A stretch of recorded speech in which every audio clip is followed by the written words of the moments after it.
¿Te imaginas que tu jefe, el hombre más poderoso de la ciudad, intente destruirte por no participar en su corrupción y que tú, sin dinero ni poder, logres hundirlo frente a todo México? Esta no es una película. Es una historia real que te va a dejar con la piel erizada.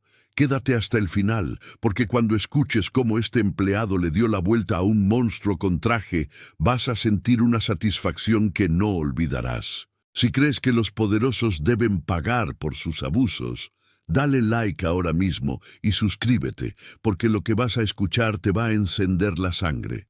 En la pequeña ciudad de San Miguel de Allende, donde las calles empedradas guardaban siglos de historias y las campanas de la parroquia marcaban el ritmo de la vida, trabajaba Eduardo Hernández, un hombre común de 38 años, humilde y trabajador, empleado desde hacía más de 10 años en la constructora más importante de la región, Constructora del Bajío S.A.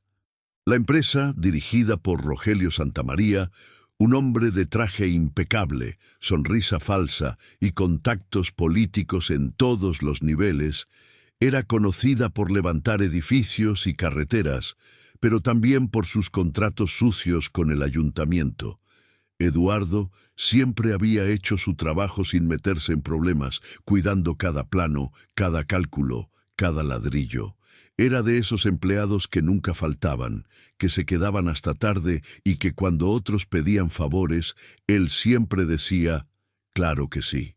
Pero todo cambió una tarde calurosa de marzo. Eduardo fue llamado a la oficina de Rogelio. El despacho olía a cuero caro y whisky importado. Rogelio lo miró con una sonrisa que no anunciaba nada bueno. Eduardo, necesito que firmes este documento, dijo, empujando unas hojas sobre el escritorio. Es un simple ajuste contable, nada grave. Eduardo, al leer, sintió un frío recorrerle la espalda. El documento lo hacía responsable de un faltante millonario en la construcción de un puente. Un dinero que jamás había visto. Señor, yo no puedo firmar esto. Esto es un fraude. La mirada de Rogelio se endureció. Mira, muchacho, si no firmas, puedo asegurarte que mañana mismo no tendrás trabajo. Y no solo eso, también puedo arreglar que nunca vuelvas a conseguir empleo en esta ciudad. Eduardo salió de la oficina con el corazón acelerado. Esa noche no durmió. Su esposa, Mariana, trató de tranquilizarlo, pero él sabía que Rogelio tenía razón. Su palabra no valía nada contra la de un hombre con poder y amigos en el gobierno. Aún así, decidió no firmar. 2 días después, llegó la represalia. Rogelio lo acusó públicamente de corrupción. Los periódicos locales, controlados por sus contactos, publicaron titulares como «Empleado traiciona la confianza de importante empresa».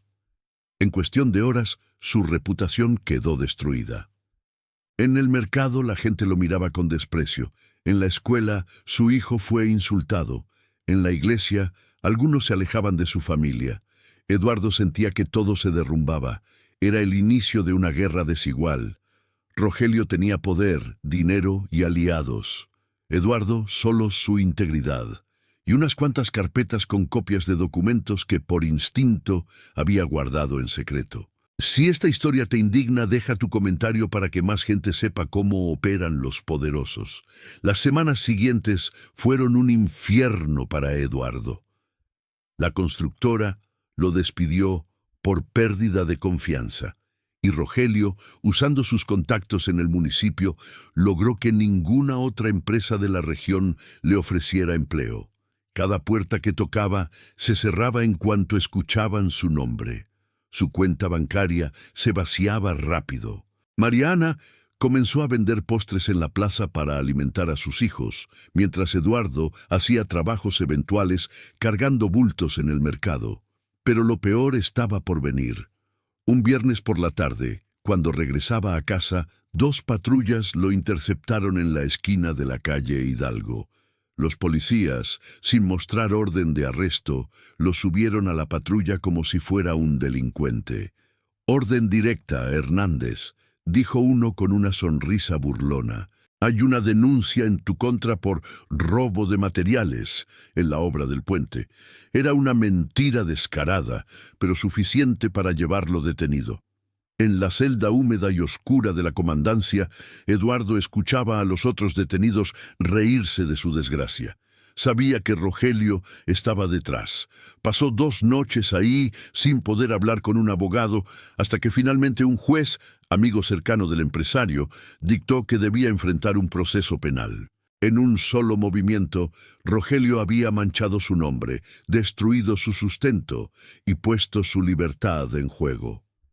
Pero Eduardo aún tenía algo que Rogelio no imaginaba: las carpetas con copias de contratos, facturas y correos electrónicos que había guardado en una caja de zapatos bajo su cama, documentos que demostraban cómo Rogelio desviaba fondos de obras públicas, falsificaba licitaciones y pagaba sobornos a funcionarios. El problema era que si intentaba denunciarlo por la vía legal, el caso se archivaría. Necesitaba otra estrategia, algo que no pasara por las manos corruptas de los mismos jueces y políticos que protegían a Rogelio. Fue entonces cuando recordó a don Hilario, un periodista jubilado que años atrás había destapado un escándalo en el gobierno estatal. Aunque ya no trabajaba en ningún medio, tenía contactos y un profundo desprecio por la corrupción. Eduardo lo buscó una noche. Lo encontró en una pequeña cantina tomando tequila barato. Necesito su ayuda, don Hilario. Tengo pruebas, pero si las uso mal, van a destruirme antes de que sirvan para algo. El viejo periodista lo escuchó en silencio, hojeó las copias y luego levantó la vista con una sonrisa peligrosa. Muchacho, esto no es solo un golpe, esto es dinamita. Y vamos a hacerla explotar donde más les duela. Esa noche comenzó a gestarse un plan que pondría en jaque al poderoso Rogelio. Pero para que funcionara, Eduardo tendría que exponerse más de lo que jamás imaginó. Un error.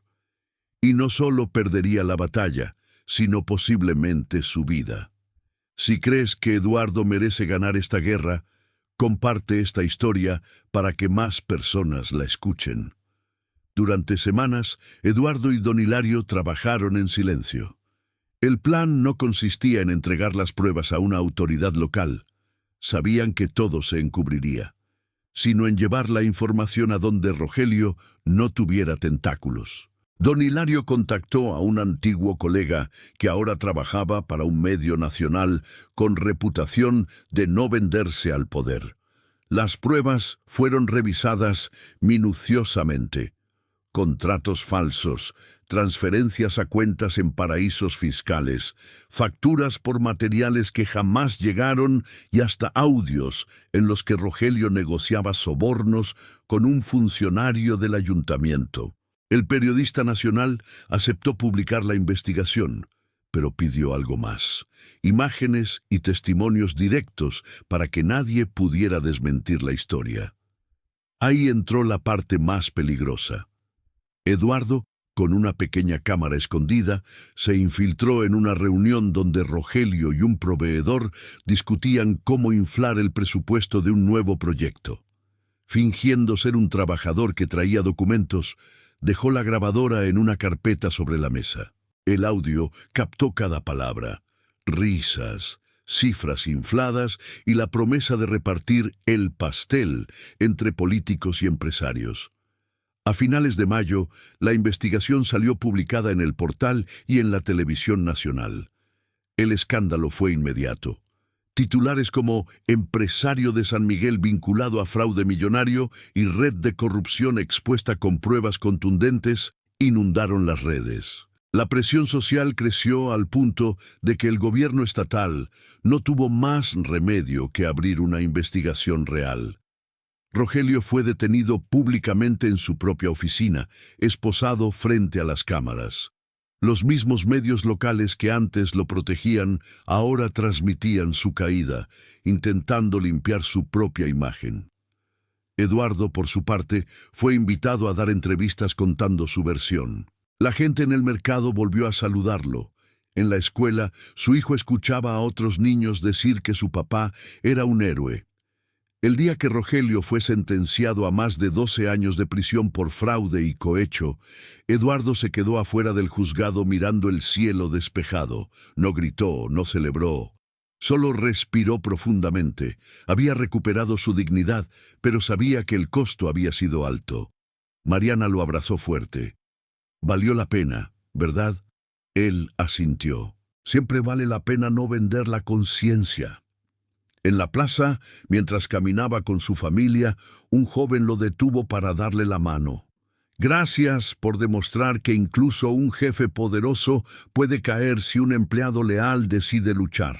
Si esta historia te dio esperanza y te hizo creer que la justicia todavía es posible, deja tu me gusta y suscríbete para más historias reales como esta. Hay historias que nos recuerdan que la vida no siempre es justa, pero también que la injusticia no es invencible.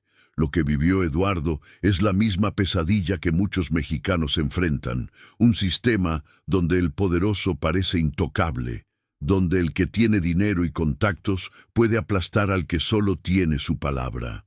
Durante meses, él vivió el miedo, la humillación y la desesperación que provocan los abusos de quienes se creen dueños de todo.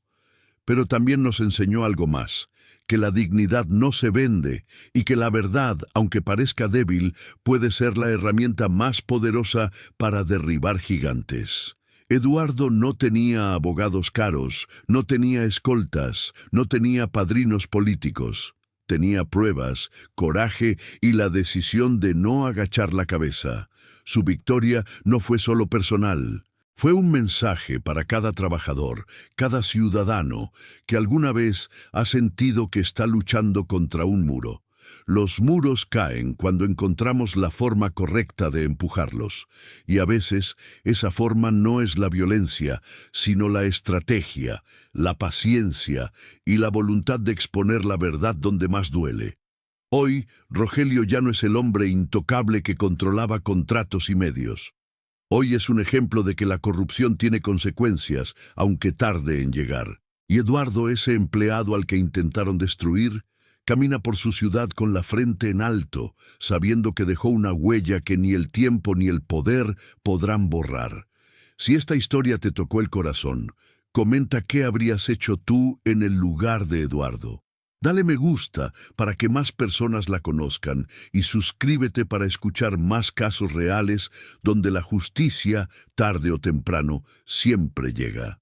Porque mientras contemos estas historias, los poderosos sabrán que el silencio ya no es su mejor aliado.